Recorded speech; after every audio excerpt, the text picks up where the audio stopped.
Okay. तो आज का अगेन एक इम्पोर्टेंट सत्र रहेगा। और इम्पोर्टेंट इसलिए है क्योंकि कल ही हमने जो एक ग्रुप डिस्कशन के अंदर हमने बहुत सारे क्वेश्चंस सभी ने लिखे थे। काफी अलग अलग प्रकार के क्वेश्चंस थे। और एक इंसान का जो क्वेश्चन है वो दूसरे के लिए भी क्वेश्चन हो सकता है, उसका जो उत्तर है वो दूसरे को भी मदद करेगा। क्योंकि ओवरऑल अगर हम देखेंगे ना तो इंसान के जीवन में मोटा मोटा तीन प्रकार के प्रॉब्लम्स होते हैं। Health, wealth, relationship. हेल्थ यानी शारीरिक स्तर पर, वेल्थ यानी फाइनेंशियल आर्थिक स्तर के ऊपर, एंड रिलेशनशिप भावनात्मक और सामाजिक स्तर के ऊपर।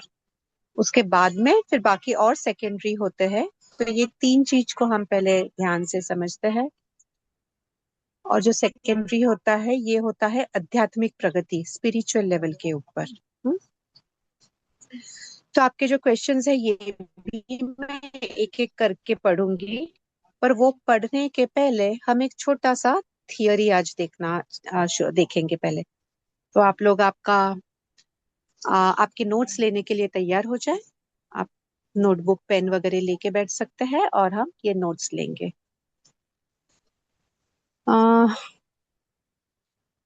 एवरीथिंग इज विद इन, हमने बहुत बार सुना है।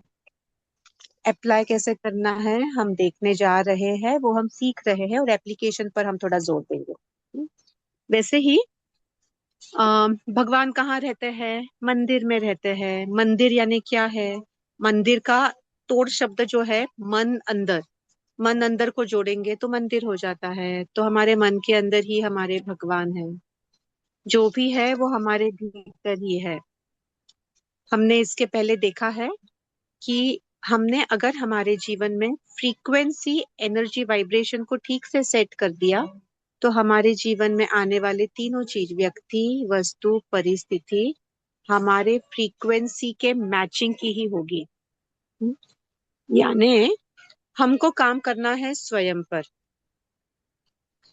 अभी ये एक किताब है, मैप ऑफ कॉन्शियसनेस। इसमें डेविड हॉकिन ने एक मैप दिया है। तो मैं शेयर कर रही हूँ स्क्रीन, और स्क्रीन पर आप मुझे शेयरिंग राइट्स दे देना बेटा।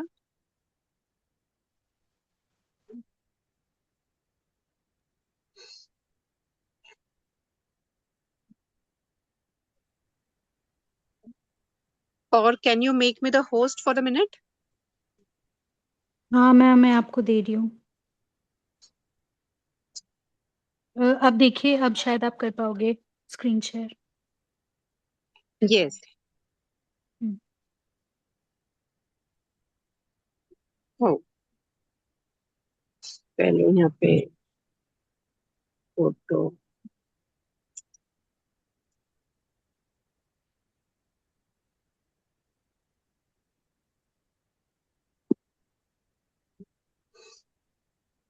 स्क्रीन दिख रही है आपको? नहीं, अभी तो नहीं दिख रही है।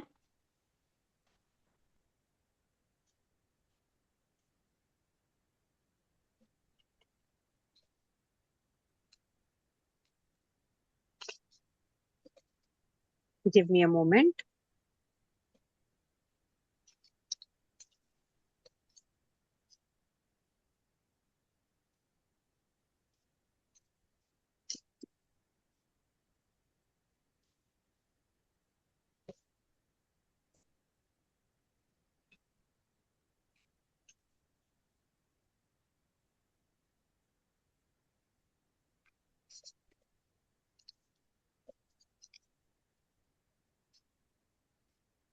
ऑलराइट, अभी दिख रही है? हाँ, अब दिख रही है।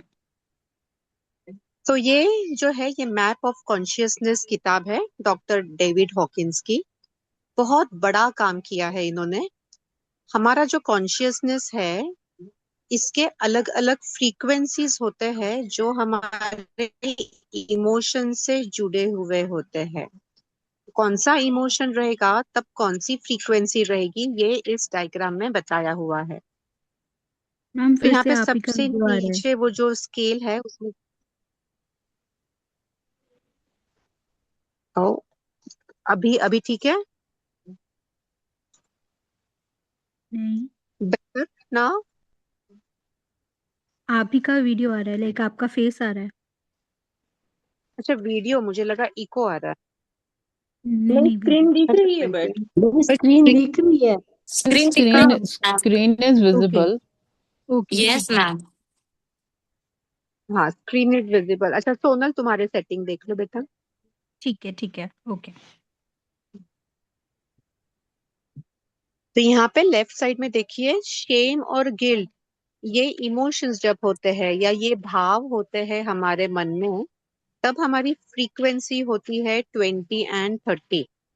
अपैथी, यानी मुझे कुछ फर्क ही नहीं पड़ता है, साइड में कोई बंदा मरे तो मरे, ऐसा जब रहता है ना, तब भी फ्रीक्वेंसी लो होती है 50। जब हम ग्रीफ में रहते हैं, जब दुखद परिस्थिति कुछ होती है, कोई अपना एकदम गुजर गया है, तो 75। जब भय होता है, फियर, तब फ्रीक्वेंसी होती है 100। डिजायर जब होता है, अभी यहाँ पे डिजायर के अंदर बहुत लोगों का कॉन्फ्लिक्ट होता है। डिजायर यानी यहाँ पे आसक्ति कि मुझे ये चाहिए ही है, दैट इज लस्ट, तो ये हो गया 125। जब एंगर होगा, क्रोध होगा, तब 150। प्राइड, ईगो से रिलेटेड है, 175। करेज होगा ऐसे कि मैं कर सकती हूँ, तो 200। और 250 एक इम्पोर्टेंट है, विच इज न्यूट्रलिटी। आपको मोटा मोटा याद क्या रखना है, 250 पर न्यूट्रलिटी है, 500 के ऊपर लव है।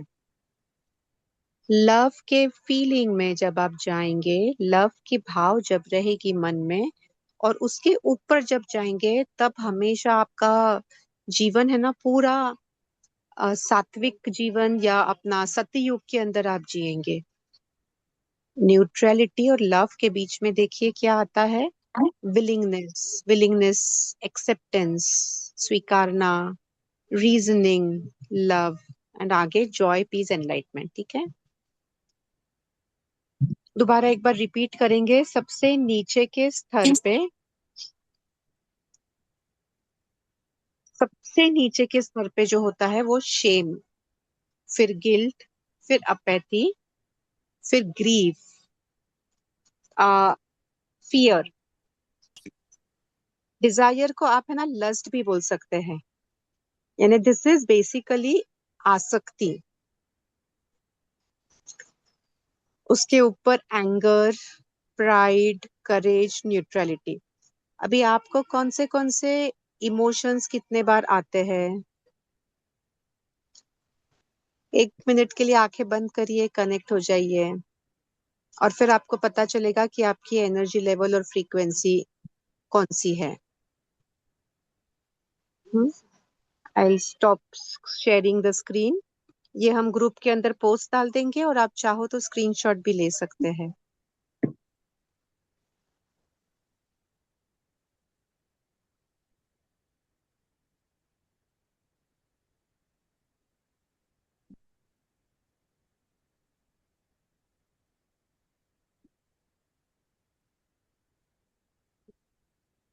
अभी आपके क्वेश्चंस मैं पढ़ूंगी और उसके ऊपर से हम उत्तर लेंगे। ये हमने लॉ ऑफ कॉन्शियसनेस हमने पहले भी देखा हुआ है, मैप ऑफ कॉन्शियसनेस पहले भी देखा हुआ है। आपके क्वेश्चंस में निकालती हूँ, 1 minute.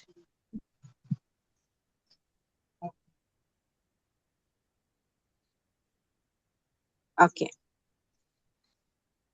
First question, how to improve relationship with money. तो यहाँ पे दो चीज साथ में आ गए हैं, मनी भी, आर्थिक भी, एंड रिलेशनशिप भी। बेसिकली हम सिर्फ इसको एक ही क्वेश्चन अगर देखेंगे तो आर्थिक समस्या के अंदर हम इसको डाल सकते हैं, क्योंकि हम रिलेशनशिप का टॉपिक कर रहे थे परसों, इसलिए इसको रिलेशनशिप के मायने से देखा है। तो मनी किस तरीके से हमने करना है, 6 people have shown interest to know about this. Even though money is not everything, but nowadays it is one of the most important aspect of life. तो बेसिकली हमें आर्थिक स्टेबिलिटी हमारे जीवन में किस तरीके से पानी है। बहुत अच्छा क्वेश्चन है, बहुत इंपॉर्टेंट क्वेश्चन है, थोड़ा हम इसके ऊपर अध्ययन करेंगे। आपके जीवन में आने वाले जो भी व्यक्ति, वस्तु, परिस्थिति जो होते हैं, ये आपके फ्रीक्वेंसी से कनेक्टेड ही होते हैं, उसको मैच करते हैं। तो अगर आपको आपके जीवन में आपकी आर्थिक स्थिति भी बढ़ानी है, आपके रिलेशनशिप्स को भी अगर बढ़ाना है, जो भी चीज आपके जीवन में आपको जो अच्छी करनी है, इवन आपको फिजिकल प्रॉब्लम्स यानी डिजीज है, इलनेस है, वो भी अगर आपको ठीक करना है, खुद के बॉडी को दुरुस्त करना है इन द सेंस, तो क्या करना है? आपने फ्रीक्वेंसी को चेंज करना है। अभी फ्रीक्वेंसी और मैप, अपना इमोशंस, इसका हमने मैप ऑफ कॉन्शियसनेस के अंदर रिलेशनशिप देखा। इन द सेंस क्या, फ्रीक्वेंसी को बदलना है यानी हमको हमारे भीतर के ही हमारे इमोशंस बदलने हैं, वो इमोशंस बदल जाएंगे। यानी अगर आप फियर में है, पेन में है, तो लो फ्रीक्वेंसी है, आपके जीवन में फाइनेंशियल सिचुएशन भी वैसी ही रहेगी। But the moment you shift your frequency to a higher level, अगर आपने फ्रीक्वेंसी आपकी बढ़ा ली, यानी इमोशंस आपने लव के स्टेट पे लेके गए, प्यार के लेवल के ऊपर लेके गए, एक्सेप्टेंस के लेवल पे लेके गए, समर्पण के, जॉय के लेवल के ऊपर लेके गए, क्या होगा? आपके जीवन में जो आर्थिक समस्या भी जो है, यानी finances coming into your life will also be great, because your frequency level is great now. So that is the relationship of even the financial situation of in coming into your life. Next question हम देखते हैं। 50 साल पुरानी बातें भी नहीं भूलती हूँ, what should I do? Inferior complex से ओवरकम हम कैसे करें? अच्छा, ये हम एक इंफीरियर कॉम्प्लेक्स, इसका हम टॉपिक लेने वाले हैं अगले सत्र में, तब हम इसके ऊपर डिटेल में बात करेंगे। तो ये क्वेश्चन सोनल लिख लो, जिसके अंदर हम लोग वो सेल्फ एस्टीम ये भी बात करेंगे, और उसके अंदर इंफीरियर कॉम्प्लेक्स की भी बात करेंगे, उसके अंदर ये आ जाएगा। पर सेकेंड चीज, अभी उसका हाफ पार्ट अभी लेते हैं, हाफ पार्ट बाद में लेंगे। देखिए, 50 साल पुरानी बातें क्यों याद है आज? दो तीन चीज होते हैं हमारे जीवन में। First, you have to always replace that with something important. यानी ना, एक हम भगवत गीता का श्लोक के जरिए हम समझने का प्रयास करते हैं। अगर आपको पिछले टाइम हमने किया था, वो फास्ट बोल देते हैं, 3rd अध्याय का 42 नंबर का श्लोक, शरीर, इंद्रिय, मन, बुद्धि, आत्मा, ये हायरार्की है, ठीक है। अभी अगर आप भूल नहीं पा रहे हैं, तो कौन से स्तर के ऊपर है ये पुरानी बातें? आपके मन के स्तर के ऊपर है, आपके मन को याद आ रही है। तो मन को अगर पुरानी चीजें जो है, जो घातक है, निगेटिव है, जो आपको तकलीफ दे रही है, ऐसी कुछ है, तो भगवत गीता में बताते हैं क्या करना चाहिए। ये है, विषया विनिवर्तन्ते निराहारस्य देहिनः रसवर्जं रसोप्यस्य परम दृष्ट्वा निवर्तते। ये शायद से दूसरे अध्याय का 59 नंबर का 59 नंबर का श्लोक होना चाहिए, 2.59, जिसमें भगवान क्या बोलते हैं? अगर आपको निचले लेवल्स को आपके जीवन से दूर करना है, निचले लेवल यानी क्या? शरीर, इंद्रिय, मन, बुद्धि, आत्मा। शरीर, इंद्रिय, मन, ये निचले हो गए। इस लेवल पे आपको अगर कोई भी समस्या है, वो समस्या आपको दूर करना है, तो क्या करना है उसको? तो परम दृष्ट्वा निवर्तते, ये भगवान कृष्ण क्या बता रहे हैं हमें? कि ऊपर के लेवल से तू कनेक्ट हो जा। व्हाट इज ऊपर का लेवल? यहाँ पे मन से ऊपर है बुद्धि, तो बुद्धि के स्तर के ऊपर आपने कनेक्ट होना है। अभी आज हमने अभी कुछ मिनट पहले देखा कि बुद्धि के स्तर के ऊपर हमने जाना ना, कि कौन से इमोशन से कौन सी फ्रीक्वेंसी क्रिएट होती है।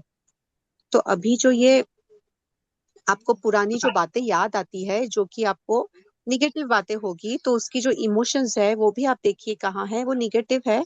तो उसी को अगर आप रिप्लेस कर देंगे ना पॉजिटिव इससे, सबसे पहले पॉजिटिव इसमें अगर आप जाना है, तो आप एकदम लव में तो नहीं जा सकते हैं, पहले आपको न्यूट्रलिटी और एक्सेप्टेंस में जाना होगा। जब आप एक्सेप्ट करेंगे, यानी बुद्धि के लेवल की, आप ये तो समझ सकते हैं ना कि हर इंसान के फिंगरप्रिंट्स भी अलग होते हैं। We are meant to be different, we can agree to disagree.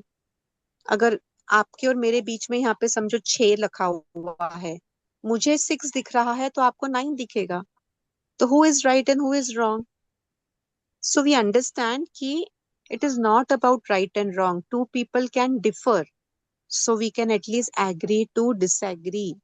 यानी दूसरा इंसान उसके पर्सपेक्टिव से ठीक हो सकता है, उसका कुछ और प्रॉब्लम है इसलिए वो कर रहा है।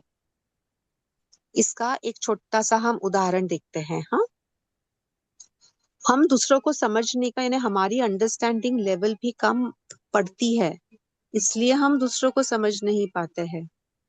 एक कहानी देखते हैं हम, ये जानने के लिए, ये समझने के लिए। एक बाप और बेटे, बेटा थोड़ा 30s में था, बाप 50s में थे। ये एक मेट्रो से, ये ट्रेन से ट्रैवल कर रहे थे। और वो जो बेटा था, यानी वो बेटा भी बड़ा ही था, 35-36 एज का। तो वो खिड़की से बाहर देखता था और वो बोलता था, "Oh, that is a tree, that is a tree." पापा वो झाड़ है, वो झाड़ है। और वो यानी वो चिल्ला रहा था हर्ष से, बहुत प्रसन्न था, आनंदित था, और ऐसे ही वॉज क्लैपिंग। तो आजू बाजू के लोगों ने पहले देखा उसके पास। फिर पहले देखने के बाद क्या होता है, पहले ना जज कर लेते हैं, जज करने की आदत रहती है ना। तो दिमाग में जज कर लिया, अच्छा ये तो पागल दिख रहा है, फिर छोड़ दिया। फिर उसका चल रहा था, अच्छा is that a cow dad, is that a cow, वो गाय है क्या, पापा गाय है क्या, गाय है क्या। चिल्ला रहा है, तालियां बजा रहा है, नाच रहा है। धीरे धीरे लोग है ना परेशान हो गए और डिस्टर्ब होने लगे। उन्हें ये चीज सहन ही नहीं हो रही थी, अरे कितना हल्ला कर रहा है। तो आखिर में एक इंसान ने उसके पिताजी को बोला कि अरे भाई, तुम इसे पागल खाने में ले जाओ ना, थोड़ा पागल खाने में दिखा दो, थोड़ा वहां भर्ती कर दो। तो उनके साथ एक और इंसान बैठा होता है, ये बाप बेटे के साथ में उन्हीं का दोस्त है। तो वो इंसान जिसने ये कंप्लेन की ना कि पागल खाने में ले जाओ बताया है, तो उसको बोला कि आपको पता है क्या ये सिचुएशन क्या है? उन्होंने बोला कि वो सिचुएशन ऐसी है कि ये जो लड़का है 35 साल का, उसके माता जी की अभी उनका देहांत हुआ है। और उनके माता ने वो आईज डोनेट किया है, ये बचपन से अंधा था, अभी अभी इसे आंखें मिली है उनके माता की, और वो पहली बार देख पा रहा है। और वो पिताजी इतने निराश थे, बीबी को उन्होंने खोया था, तो वो संभाल नहीं पा रहे थे बेटे को।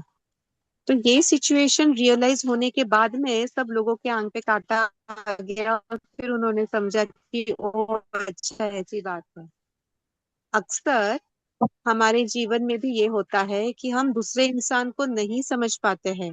दूसरे इंसान की कुछ तो मजबूरी होती है जिसके कारण वो हमें कुछ कहता है या वो आपको कुछ कहता है। उसके नजरिया से नहीं, देखने का कार थोड़ा वॉश कराई कोशिश उन्होंने, करिए। वो बाहर में मेरा स्टिकर लगा था ना, वही वॉश हो गया।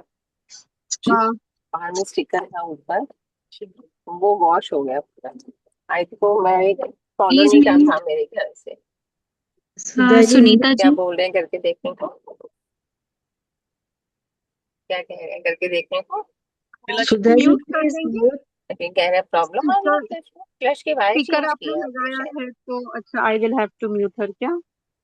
हाँ, आई बिकेम द होस्ट क्या। कुछ वायर चेंज Hey, की थी, सोनल, मेरे you को are the याद है host. वो कह रहे थे। हाँ, सुधा मैं जी कोशिश कर रही हूँ ma'am. Sudha done ji please mute yourself.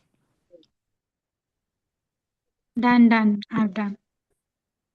Okay, all अभी right. अभी भी ऑन है पर बंद, बोलना बंद कर दिया।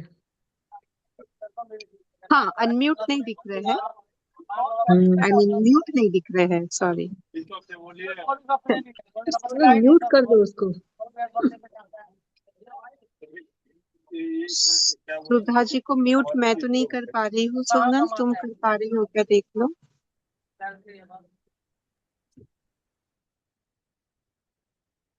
ओके, ठीक है, आई म्यूटेड एवरीवन। ठीक है।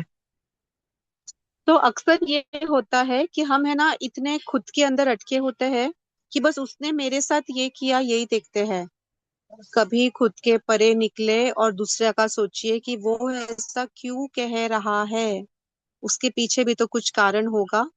उसको समझने का प्रयास करे और फिर पता चलेगा कि अच्छा उसकी भी कोई मजबूरी है, वो हमें हर्ट करने के लिए नहीं कह रहा है या कह रही है, कुछ मजबूरी है उसकी, उसको समझे और फिर उसके और परे भी हम जाएंगे। तो ये हम अगला क्वेश्चन लेते हैं और फिर उसके अंदर देखो कोइंसिडेंटली अगला क्वेश्चन भी वही है, रिश्ते से रिलेटेड है वो क्वेश्चन है। कुछ रिश्तेदार हमें हमारी भुलाई हुई बातें अगर बार बार याद दिलाए तो कितना भी प्रयास करे, कुछ देर के लिए ही सही लेकिन तकलीफ होती है, इससे बाहर कैसे निकले? And how to deal with constant annoyance by someone intentionally seeking conflict. How to go to the next stage of acceptance. I have accepted that this will happen in different ways every now and then because that is the nature of the person. It could be their personality, their jealousy, perceived insult, and wanting to get even, and many such things, which is not in our control. Perhaps not even in their control. It is difficult to physically get away, and it is difficult to feel anything positive for the person. So acceptance doesn't help in solving the conflict. People face these situations in nuclear and joint family, offices, schools, etc., and feel victimized. So how to deal with the conflict in such situation? Good. देखिए हमने ये दो तीनों questions हमने relationship के देखे, relationship के question सारे लेते हैं। कॉन्फ्लिक्ट अगर ज्यादा टाइम चल रहा है तो ये कैसे पता चले कि we should accept this situation और इज इट द राइट और it is right to end the relationship at this stage? Okay, so let us come at the relationship level के ऊपर। देखिए हमने कल परसों हमने एक चीज देखी थी, वो रिलेशनशिप्स के हमने स्टेजेस देखे थे। हाँ, उसी के हमारे जीवन में आज हमने देखा कि अलग अलग फ्रीक्वेंसी होती है। हम हमारी जो फीलिंग्स, इमोशंस, भाव बनाते हैं वही चीज हमारे जीवन में आती है। बहुत सिंपल सा इसका उत्तर ये है, अगर आपने आपके भीतर के भाव बदल दिए, आपके भीतर के अपने इमोशंस बदल दिए, तो सामने वाले इंसान के प्रति आपको कुछ नहीं करना पड़ेगा। अगर वो लो फ्रीक्वेंसी के है या वो जैसे हम यहाँ पे ना एक खुन्नस करके एक शब्द बोलते हैं, समझो वो पर्पसली आपको परेशान करने का वो सोच रहे हैं या खुन्नस निकाल रहे हैं ऐसे बोलते हैं, वैसे हो भी ना अपने आप वो आपके जीवन से चले जाएंगे। कैसे वो नहीं पता, magically the universe takes care of that. जैसे हमने ये होपोनोपोनो देखा है, लॉ ऑफ अट्रैक्शन, हम ये फैमिली कॉन्स्टलेशन देख रहे हैं। हमने काम दूसरों पे करना ही नहीं है, हमने सिर्फ स्वयं पर ही काम करना है। खुद पर काम करेंगे ना, ऑटोमेटिकली आपके जीवन में आने वाले व्यक्ति, वस्तु, परिस्थिति उसी को मैचिंग के आएंगे और उसके मैचिंग के नहीं है तो नहीं आएंगे। कितना ही वो चाहे आपको परेशान करना, पर वो कर ही नहीं पाएगा क्योंकि आपके अंदर के भाव बदल गए हैं, आपकी फ्रीक्वेंसी, एनर्जी, वाइब्रेशन बदल चुके हैं। और इसी को हम और थोड़ा गहरा सोचा समझेंगे।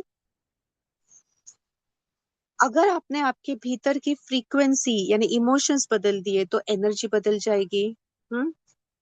फ्रीक्वेंसी ये वैसे हर्ट्स में देखते हैं, और फ्रीक्वेंसी के साथ में आपके वाइब्रेशंस बदल जाएंगे, आपके एनर्जी बदल जाएंगे। इसके अलावा और भी कुछ होता है।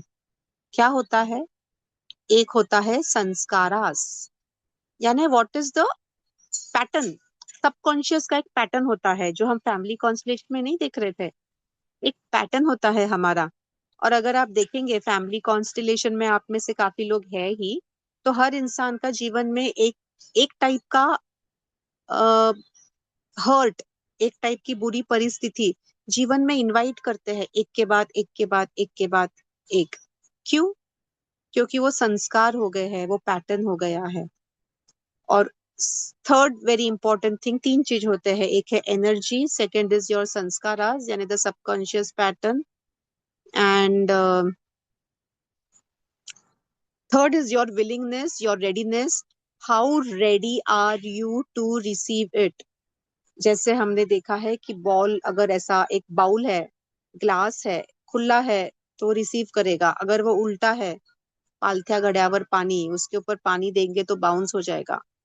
तो आपकी पात्रता है क्या, इसको हम संस्कृत में पात्रता बोल सकते हैं। जैसे are you ready to take that, are you ready is not the right word for पात्रता। Have you made yourself ready or brought yourself to that level that you can accept that higher frequency के व्यक्ति वस्तु परिस्थिति। तो ये 3 चीजों के ऊपर डिपेंड करता है। और ये जो आपके सबकॉन्शियस लेवल के जो पैटर्न्स होते हैं, इनको तोड़ने के लिए फैमिली कॉन्स्टिलेशन बहुत बढ़िया तरीके से हेल्प करता है। तो जब हम लोग अलग अलग मंडे को हम सेशन, आज ही रात में हमारा सत्र है फैमिली कॉन्स्टिलेशन का, और आज एक वापस डीप सेशन है, बिकॉज हम कर्म के ऊपर बात कर रहे हैं। तो हमारे जो संस्कार बोलते हैं ना, माँ बाप ने हमें जो संस्कार दिए, हाँ, या स्कूल में जो मिले, इससे भी ज्यादा हमारे पूर्व जन्म में क्या थे वो भी संस्कार होते हैं। हम जीवन में हम जो भी भुगत रहे हैं उसके पीछे देखो 3 प्रकार के कर्म होते हैं।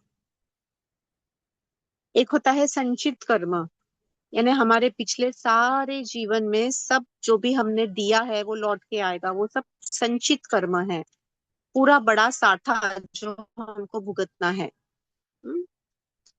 उसमें का छोटा सा भाग जो हम अभी भुगत रहे हैं वो है हमारा प्रारब्ध कर्म, which is a small part of the संचित कर्म। और जो थर्ड है वो है हमारा क्रियमान कर्म।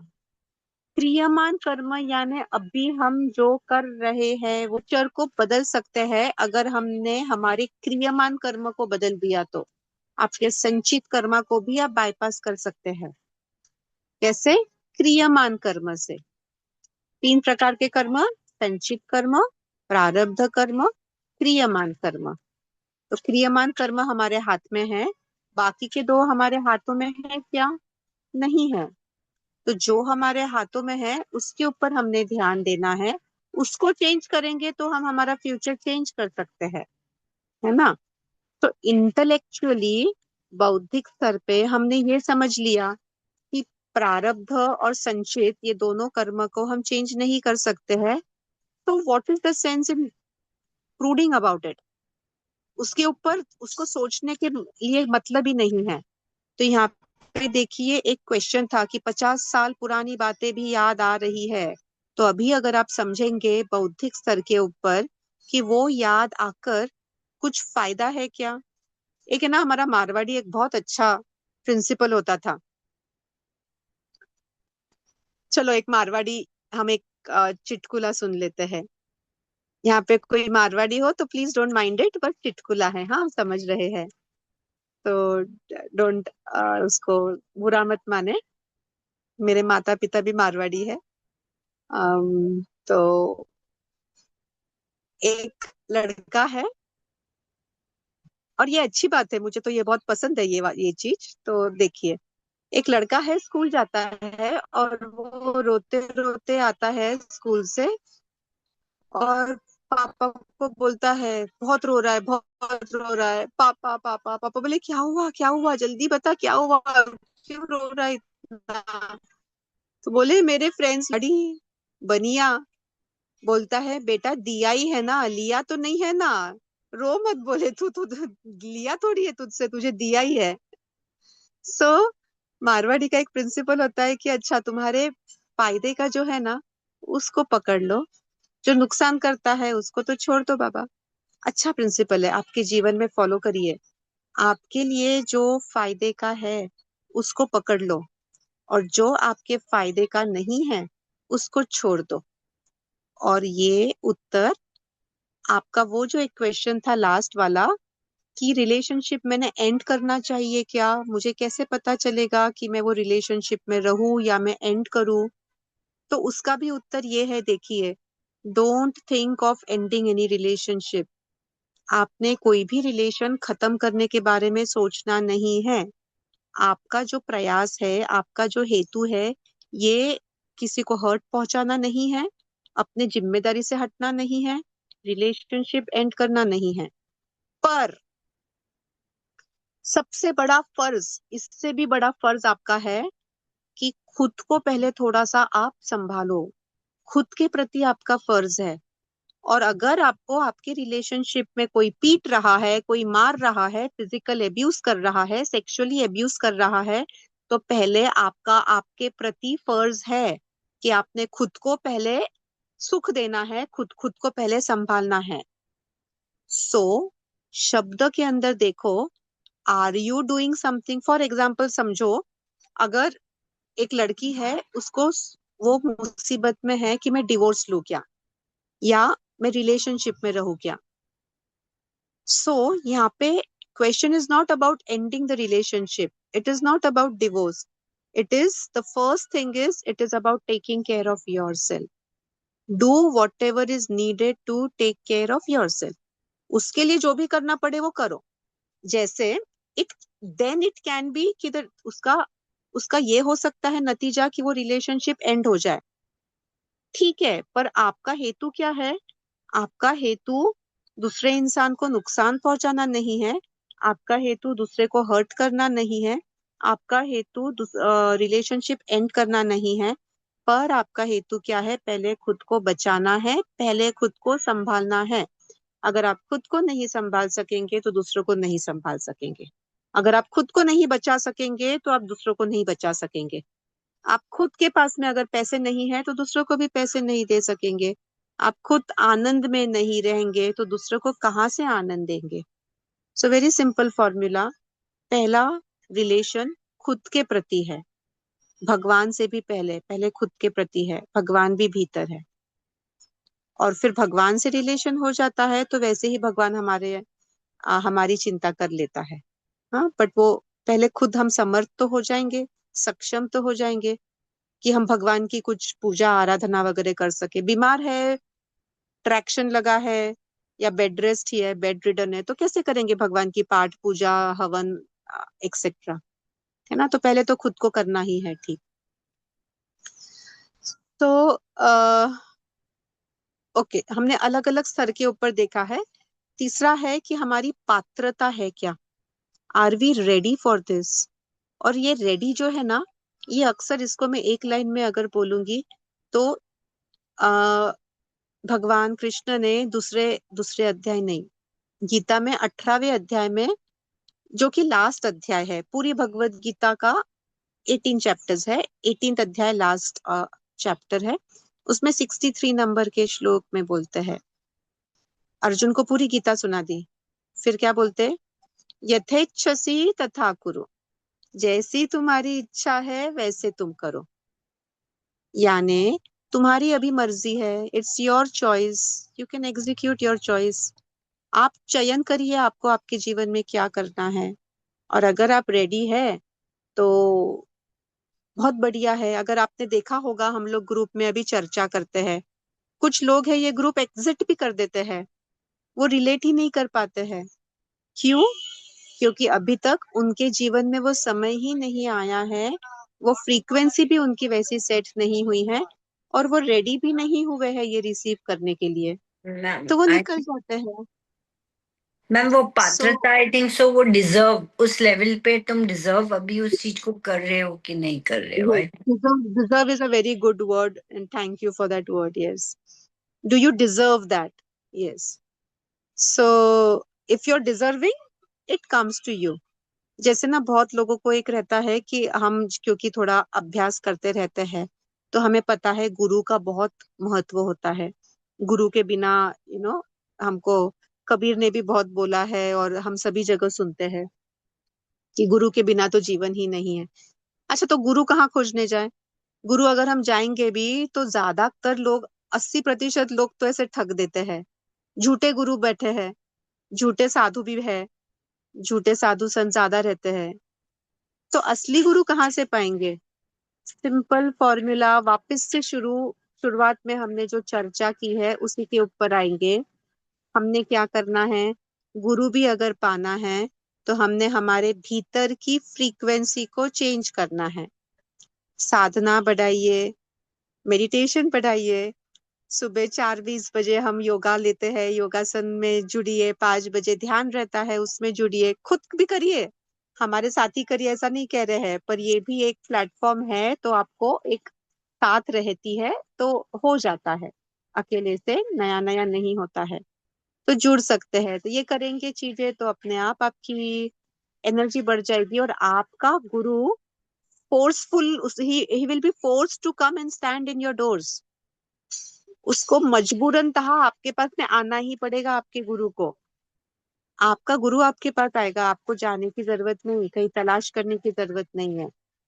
You have to work only on your inner self. आपके भीतर जो है उसी के ऊपर काम करना है, बाहर काम ही नहीं करने की जरूरत है, कुछ कहीं जाने की जरूरत नहीं है। आपके भीतर देखिए कौन से इमोशंस है, शेम है, गिल्ट है। अभी बहुत लोगों के जीवन में देखो ऐसा भी होता है। अभी जैसे कुछ पहले मेरे जो मैं काउंसलिंग करती थी, तो कुछ लोगों के एक्स्ट्रा मैरिटल अफेयर थे। एक्स्ट्रा मैरिटल अफेयर होने के कारण खुद को ही एक शेम था, एक गिल्ट था, एक फियर था। अगर खुद को ही शेम है, गिल्ट है, फियर है, तो कैसे आपकी एनर्जी हाई होगी? तो सिंपल, यानी जो चीज आप लोगों को कहने के लिए घबरा रहे हैं वो चीज मत रखिए जीवन में, उसी से आपकी ऊर्जा कम हो जाती है। And extra marital affair is basically again for the physical relationship. तो फिजिकल रिलेशन के लिए हमने जीना ही नहीं है, फिजिकल लेवल सबसे नीचे का है। बॉडी हमने देखा है ना, शरीर, इंद्रिय, मन, बुद्धि, आत्मा। शरीर और इंद्रिय सबसे निचले स्तर के ऊपर है। ऊपर अगर आपको उठना है तो ऊपर के स्तर पे आपको जाना होगा, है ना। तो मन आपका लगाइए भगवान में, लगाइए सबसे पहले, बुद्धि के लेवल के ऊपर भगवत गीता पढ़िए, आपको जो भी पसंद आता है ये आप पढ़ सकते हैं related to our ancient scriptures, तो आपकी बौद्धिक स्तर आपकी बढ़ेगी। So that was about this question. हम बाकी के क्वेश्चंस भी एक मिनट शॉर्ट में देख लेते हैं, देन विल अगेन टॉक। तो question about attraction and expectation not being there but conflict being there. So Manju ji explained that you don't have to necessarily go through the first two steps always, but you have to go through the fourth and fifth. हाँ, जैसे हमें ये जो 5 स्तर थे हमारे relationships के अंदर, तो नया आदमी मिलता है तो जरूरी नहीं है कि आपको उसके साथ में फर्स्ट और सेकंड लेवल हो उसके साथ में, है ना। उससे आपका कोई अट्रैक्शन नहीं होगा, कोई एक्सपेक्टेशन नहीं होगा, डायरेक्टली कॉन्फ्लिक्ट हो गया, रास्ते पे आ गया कोई, भीड़ गए तो that can happen. But again fourth level के ऊपर भी सबके साथ रिलेशनशिप होना चाहिए क्या? तो वो भी जरूरत नहीं है। एक्चुअली ऊपर के कॉन्शियसनेस के अंदर जब हम पहुंचेंगे तब हमें पता चलेगा हम सब एक ही होते हैं, वैसे अलग नहीं है। पर वो समझना, वो मानना और जानना, उसमें समय लगेगा, तो छोड़ दीजिए, वो अपने आप हो जाएगा।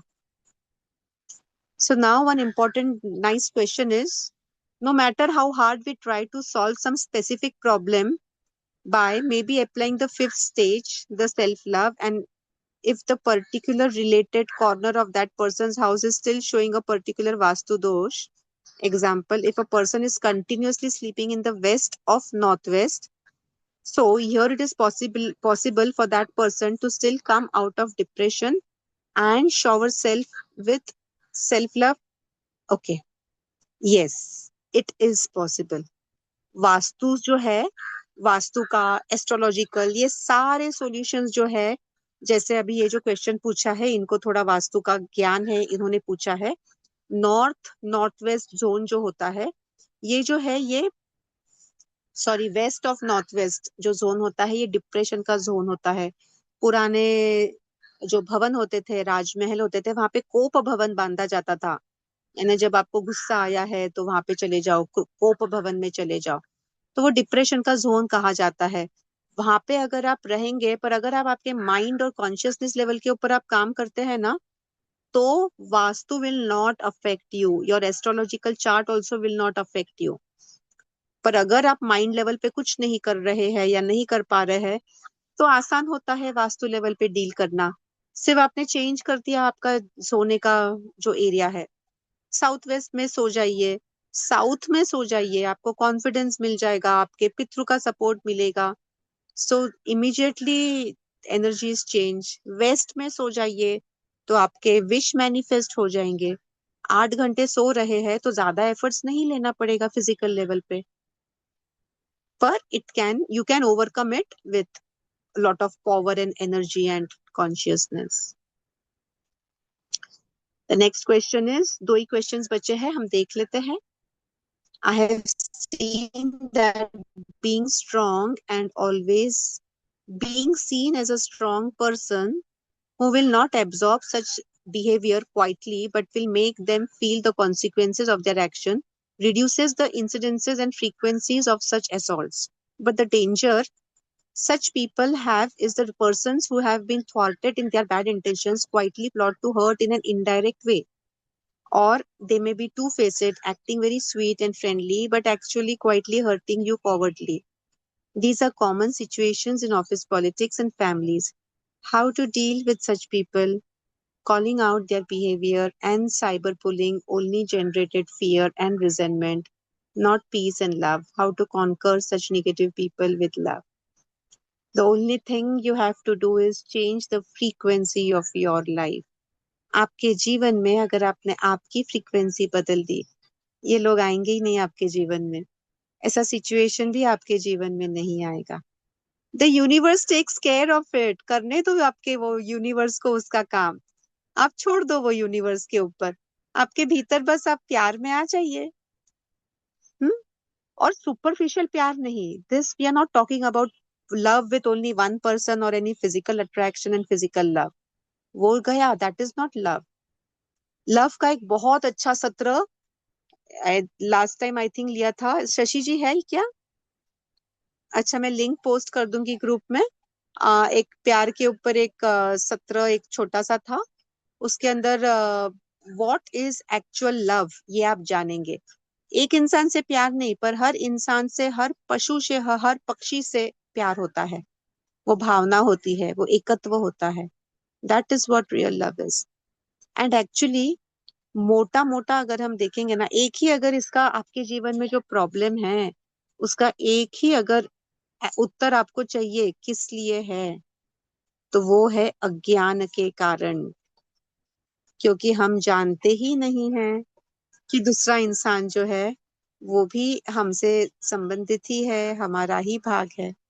हम सब परमेश्वर के ही अंग है, परमात्मा के ही हम से जुड़े हुए हम सब आत्माएं हैं, और हम सब आत्माएं भी एक दूसरे से जुड़े हुए हैं। जब हम वो समझ लेंगे, सत्य समझ लेंगे, तब हमें वो दूसरा नहीं लगेगा। उसको जब हम खुद का ही एक भाग करके देखेंगे ना, तो प्यार आ ही जाएगा ना, अपने आप आ जाएगा। तो हमें थोड़ा सा हमारा नॉलेज बढ़ा लेंगे, हमारा कॉन्शियसनेस बढ़ा लेंगे, तब वो आएगा। इनिशियली नहीं आएगा, कोई बात नहीं। जो हम काम कर सकते हैं वो लेवल के ऊपर हमने काम करना है। जैसे फॉर एग्जाम्पल हम लोग, हाँ, निसर्ग में अगर रह सकते हैं, पर्यावरण के साथ रह सकते हैं, तो नथिंग लाइक इट। अभी मैं देखो यहाँ पे 8 से 10 से 12 घंटे रैदर तो तपोवन में रहती हूँ, तपोभूमि। ये देखो, ये मेरे सामने ये कुत्ता इतना इंटरेस्टिंगली सोया है ना, ये देखो, ये दिख रहा है भगवान के चरणों में ये कुत्ता। यहाँ पे हवन, और ये हमारी बड़ी तपोभूमि, और ये साधना की जगह। तो नेचर में वहाँ रहिए, पे एनर्जी ये बढ़ है ना, जाएगी। शिवलिंग भी है ना वहाँ पे एक, इफ आई एम नॉट हाँ, रॉन्ग, मैं गई वहाँ पे। हाँ वो भी है, वो बाहर की तरफ है, मैं अंदर की तरफ अच्छा, छुप ओके कर बैठती हूँ।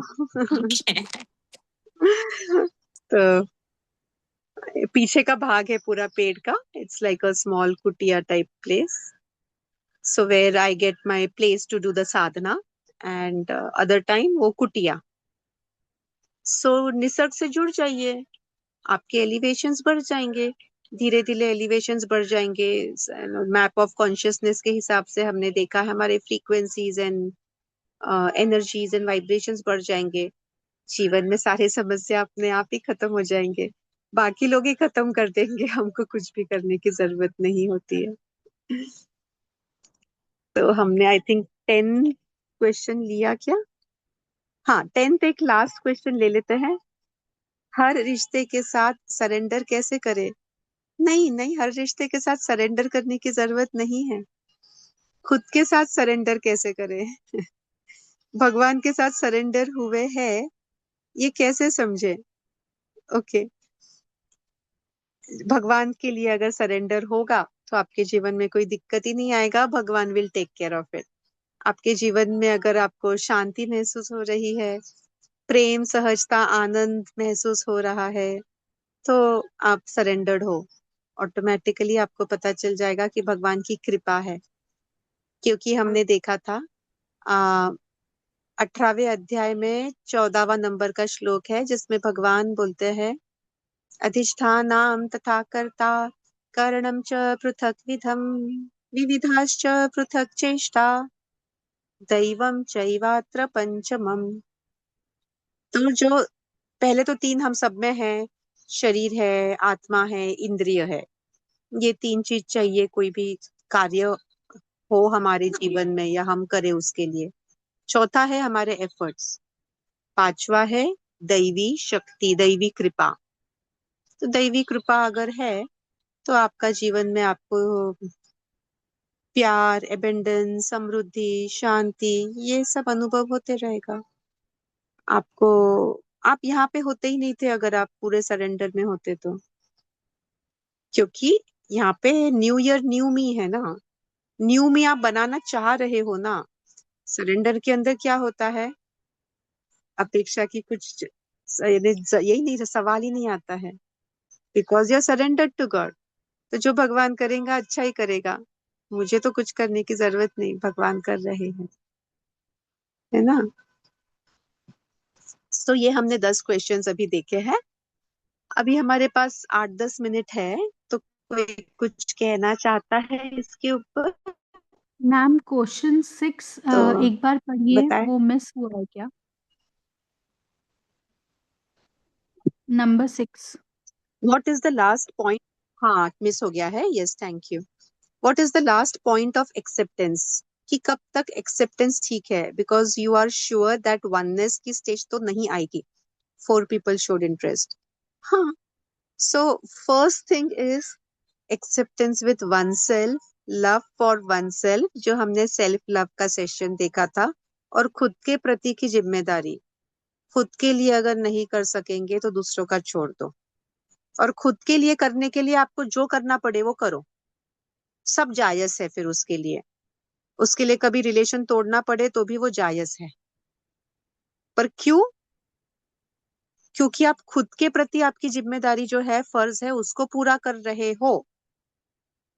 एंड इसमें एक और चीज, सॉरी, इसमें एक और चीज, आ, अच्छा, वो जो हम लोग एक इंफीरियर का क्वेश्चन था ना, इंफीरियर कॉम्प्लेक्स का एक क्वेश्चन था, वो एक सेल्फ एस्टीम भी हम उसके साथ में देखेंगे। ये हम लोग अभी परसों देखेंगे। परसों मुझे याद दिलाना ये क्वेश्चन का, जो सेल्फ एस्टीम एंड सेल्फ या कॉन्फिडेंस या इंफीरियर कॉम्प्लेक्स, सुपीरियरिटी कॉम्प्लेक्स है, वो बात हम परसों करेंगे। और उस वक्त हम ये भी देखेंगे कि अक्सर देखिए हमारे जीवन में समस्या जो होती है ना, एक हाथ से ताली नहीं बजती है। अच्छा, जस्ट 1 सेकेंड।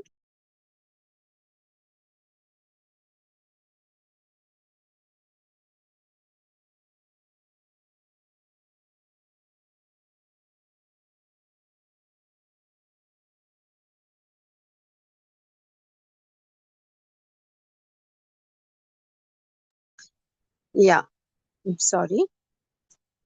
तो क्या, वेर वे वी?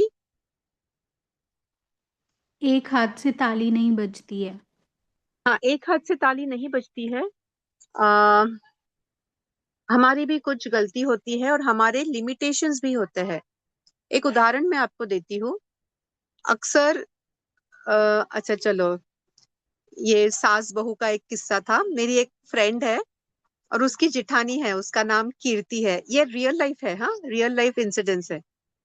तो वो फ्रेंड है मेरी, वो मुझे बोल रही थी कि अरे वो उसकी देवरानी थी, यानी जिठानी नहीं, देवरानी। तो वो बोली कि मैं मेरे सासू की हर जो भी वो बोलती थी मैं करने का प्रयास करती थी, मैं हमेशा उसकी बातें सुनती थी। पर मेरी देवरानी आई, यानी उनकी छोटी भाभी, और आने के बाद में बोले, एक बार वो मेरी सासू जब उसको भी बोल रही थी कि अरे वो क्या करती थी, बच्चे का डब्बा है ना, तो उसका वो जैसे आलू परोठा बनाना है तो आलू का पूरा जो बेसिक मसाला है वो बना के पहले दिन बना के फ्रिज में रख देती थी, फिर दूसरे दिन सुबह सिर्फ परोठा बनाती थी। तो सासू जी ने बोला कि हम तो जब करते थे हमारे बच्चों का डब्बा, तो हम तो जल्दी उठते थे सुबह, और सुबह उठ के सब ताजा ताजा बनाते थे। अभी ताजा खाना चाहिए या नहीं खाना चाहिए वो बात अलग है, उसको अभी के लिए छोड़ दो, ताजा खाना अच्छा ही रहता है। पर यहाँ पे रिलेशनशिप की बात हो रही है तो वो सुनिए। तो वो जो छोटी देवरानी है उसने क्या बोला, तो शी सेड कि हाँ अभी how are the way that you can react to this. अगर सासू माँ ने बोला, समझो आपको कि हम तो तुम्हारे उम्र के थे तो हम तो सुबह जल्दी उठ के ताजी रोटी बना के देते थे बच्चों को, ऐसा शीला नहीं देते थे, तुम्हें जल्दी उठने में क्या हुआ, ऐसे अगर बोल दिया तुम्हारे सासू माँ ने, तो तुम क्या करोगी, क्या बोलोगी, कैसे रिएक्शन करोगी? आपके रिएक्शन के ऊपर भी डिपेंड करता है वो, या आप वो चीज को कैसे लेते हैं उस पर भी डिपेंड करता है। अगर आप इसको इंसल्टिंग ले, अगर आपके मन में ये है कि मैंने मेरे सासू की हर चीज माननी है, उसकी हर इच्छा पूरी करनी है, तो आपको ऐसा लगेगा कि अरे मैं उसके लिए ये भी करूं, आप उसके लिए वो भी करेंगे, कल को वो और कुछ बोलेगी वो और भी करेंगे। धीरे धीरे है ना, आप खुद को ही जस्टिस नहीं दे सकेंगे। ऐसा भी शायद हो सकता है कि आप खुद का ही, आपको लग रहा है कि ऐसे नहीं करूं तो खुद को जस्टिस नहीं देंगे। पहला कर्तव्य खुद के प्रति होता है। ये लेडी ने पता है क्या किया, सासू माँ का भी मान रखा। उसने बोला, सासू माँ आप सच्ची बहुत ग्रेट थे, आई रियली रिस्पेक्ट यू, आप बहुत एक्टिव भी थे, आप में एनर्जी भी ज्यादा थी, पर मैं थोड़ी आलसी हूँ, तो मैं ऐसा करती हूँ। मैं कभी नहीं बोला कि change, she wanted her life her way. किसी ने बोल दिया तो उनको भी रिस्पेक्ट दे दिया, आप आपके हिसाब से ठीक है, and I appreciate what you were and what you are, but now I am like this. तो we don't have to go to please everyone, and we don't have to be afraid of LKK factor, लोग क्या कहेंगे factor. लोगों ने मुझे बोला कि अरे ये कितनी आलसी है, उसके लिए हम लोग करेंगे, अरे उसने मुझे ऐसे बोला, और फिर हमें तकलीफ होगी। अरे कोई फर्क नहीं पड़ता है लोग जो बोलते हैं वो, उसके लिए खुद को तकलीफ मत दो। खुद में बदलना जो है ना, लोगों के लिए नहीं बदलना है, अंदर से आना चाहिए। इंटरनल मोटिवेशन चाहिए, एक्सटर्नल प्रेशर नहीं चाहिए। एक्सटर्नल प्रेशर से बदलोगे ना तो अंदर वो सब पेंटअप होएगा, एंगर, और फिर रिलेशनशिप में प्रॉब्लम आएगा। उससे अच्छा है, this is what high self esteem is. High self esteem is आपके अंदर आप जो भी कर रहे हो, आपके भीतर से वो फीलिंग आ रहा है, इंटरनली आप मोटिवेटेड हो, एक्सटर्नल प्रेशर के कारण आप नहीं बदल रहे हो। ऑटोमेटिकली क्या होगा, रिलेशनशिप इज सॉर्टेड। सो मेरी ये जो फ्रेंड है, वो बोली कि अरे मैं तो इतने साल तक के मेरे सासू माँ की उनको प्लीज करते रही, उनकी बातें सुनते रही, और वो मेरे को सुनाते ज्यादा है। मेरे देवरानी तो सुनती नहीं, इसलिए उसको सुनाते भी नहीं, और प्यार तो ज्यादा और देवरानी को करते। देखिए कितनी सिंपल सी बात है। मिठास रखिए ना बातों में, दिल में भी मिठास रखिए ना, सामने वाले को प्रशंसा तो करिए। अभी I am going to give you a very big thing, लिख लीजिए। जीवन में सबको 3 A चाहिए होते हैं, 3 A चाहिए होते हैं सबको। एक होता है एप्रिसिएशन। सो सासू माँ को अप्रिशिएट कर दिया ना वो बहू ने, छोटे बहू ने, देवरानी ने, कि अरे आप ग्रेट थे, आप कितने एनर्जेटिक थे, शी इज प्लीज्ड, खुश हो गई वो। करने की जरूरत नहीं है, सुबह उठ के जल्दी उठ के परोठे बनाने की भी जरूरत नहीं है, नहीं करना चाहो आप तो। सासू को प्लीज कर दिया, उसको अप्रिशिएट कर दिया। सब लोगों को अप्रिसिएशन पसंद होता है, मोटा मोटा, साधु संत लोगों को छोड़ के। अप्रिशिएट करेंगे तो they will be pleased with you, and you do what comes from with in you. आपके अंदर से जो आता है वो करो, उससे क्या होगा? गुस्सा नहीं आएगा आपके अंदर, वो पेंटअप नहीं होगा, निगेटिविटी नहीं आएगी, वोल्केनो इरप्शन नहीं होगा। हाँ, चलो सेकंड चीज क्या चाहिए? एक हो गया एप्रिसिएशन, दूसरा हो गया acceptance. Accept me as I am. People need that acceptance. तो वो कुछ बोलते हैं सामने वाले, स्पेशली आपके सासू स्पाउस में, सो सामने वाले ने कुछ बोला ना, तो उसको उत्तर देने के लिए, जैसे उन्होंने बोला कि अरे मुझे लगता है ये साड़ी नहीं, वो साड़ी ठीक है, तो उत्तर आप वो ऐसे भी बोल सकते हो ना कि नहीं नहीं यही अच्छी है। ऐसा बोलने के बजाय ऐसे बोलो, आप जो कह रहे हैं वो भी बराबर है।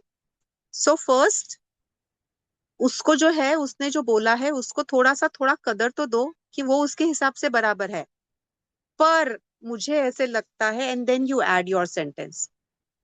पर सामने वाले ने जो बोला है उसको पहले उसने बोला कहा है, उसको एक्सेप्ट कर दो उसका suggestion. Okay, I have heard you, I have listened, and okay fine, what you're saying is right from your perspective, but I feel it should be like that, so I want to do like that. If you are firm, आप एक बार ये बोल देंगे कि मुझे ऐसे करना है, तो दूसरा कोई आपको कुछ नहीं कर सकता। पर आप ही क्योंकि फर्म नहीं रहते हैं, फ्लेक्सिबल रहते हैं, तो लोग तो आपको घुमाते ही रहेंगे, बोलते ही रहेंगे नहीं सुबह उठ, तू ऐसे कर, तू ये वैसे कर वैसे कर, और फिर रिलेशनशिप में प्रॉब्लम आ जाता है। इनफैक्ट जो लोगों की सेल्फ एस्टीम हाई रहती है, जो अंदर से इंटरनली मोटिवेटेड होते हैं, उनके रिलेशनशिप्स में प्रॉब्लम ही नहीं आते हैं। पर जो दूसरों लोगों को प्लीज करने जाते हैं, उनके रिलेशनशिप में प्रॉब्लम ज्यादा आते हैं, because you can not please everyone. You can not please even one person 100% times, that's just impossible. इसलिए if you just understand this, life becomes easy, relationships become easy. चलो थर्ड ए हम लोग देख लेंगे, affirmations. So have an affirmative response to the questions. हाँ, जैसे हमने ये एग्जाम्पल दिया ना, अगर हस्बैंड बोल रहा है कि वो साड़ी अच्छी है, तो हाँ okay, what you are saying is right, and yes all this should be said from your heart. मन से कहिए, झूठा झूठा नहीं, दिल से कहिए, क्योंकि हमने देखा भाव इम्पोर्टेंट है। हाँ, अर्थ, अर्थ से परे उसका भाव, ये ज्यादा इम्पोर्टेंट है। All right, lovely. Okay, so I think we have taken all the questions, and कल हम लोग इसके ऊपर डिस्कस करेंगे। आपके I think most of the questions इसी के ऊपर आपको उत्तर मिल गए होंगे, और भी अगर क्वेश्चंस है तो हम कल चर्चा करेंगे। सो प्रेमलता जी, प्रार्थना से समाप्ति कर लेंगे आप?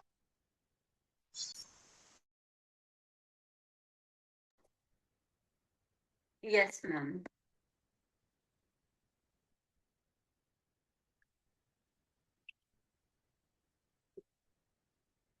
सभी आसन ग्रहण कर लें। पीठ, कमर, गर्दन सीधी, शोल्डर रिलैक्स। चित्त और मन को शांत करें। 3 गहरी लंबी सांस लें और धीरे धीरे छोड़ें।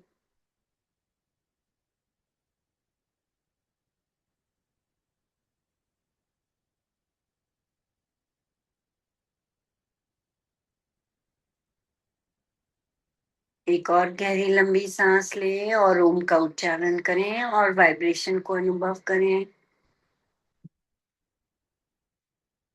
ओम।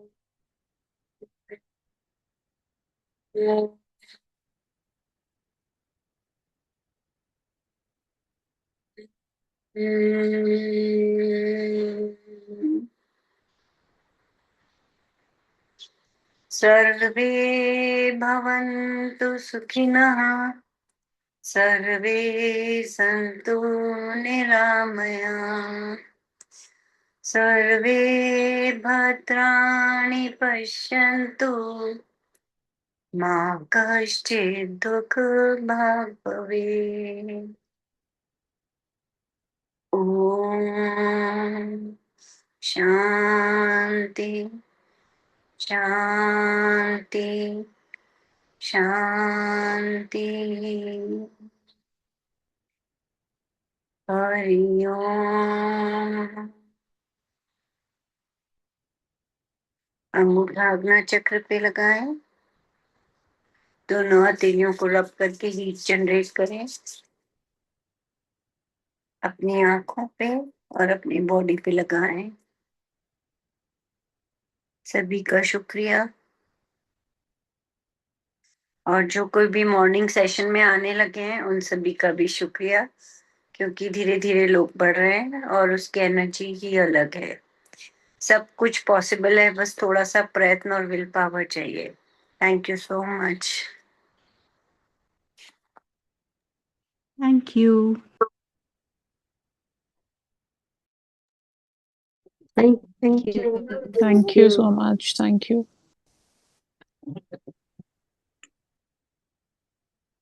अरे थैंक यू हरिओम, मंजू कोई दीदी। अगर है यहाँ थैंक पे यू तो ये हरिओम। हमारी कुटिया देखिए अभी। दिखाइए कुटिया दिखाइए। दिखाऊं?